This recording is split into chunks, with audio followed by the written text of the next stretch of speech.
যমুনা উপজেলার দাবিতে আপনি এখানে সংহতি জানিয়ে বক্তব্য রাখলেন, তো আসলে এটি উপজেলার কি কি যৌক্তিকতা রয়েছে বলে আপনি মনে করেন? এটা পূরণে কত দ্রুত সরকারের পদক্ষেপ গ্রহণ করা উচিত?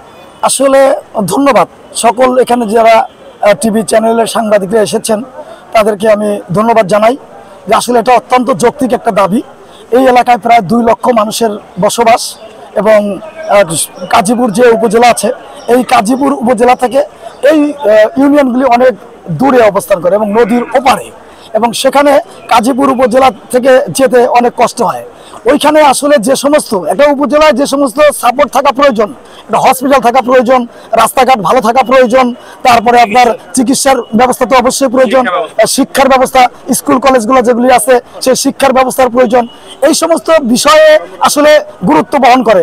যদি যেহেতু এটা চর এলাকা, আমি মনে করি যে ওই চর এলাকা এই কারণে, এই দূরত্বের কারণে, ইন্টেরিয়র এলাকা হিসাবে হওয়ার কারণেই, যার কারণে এই যে মূল উপজেলা থেকে এবং জেলা থেকে যে সমস্ত কার্যক্রম সেই সমস্ত কার্যক্রম থেকে কিন্তু বঞ্চিত।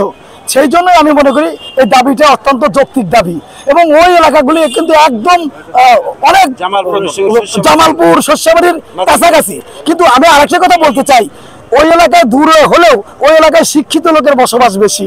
আজকে আমার পাশে দাঁড়িয়ে আছে যে শাকিল, এখানে কিন্তু অনেক বড় একজন সাংবাদিক, ইঞ্জিনিয়ার ফরিদ এখানে উপস্থিত রয়েছেন।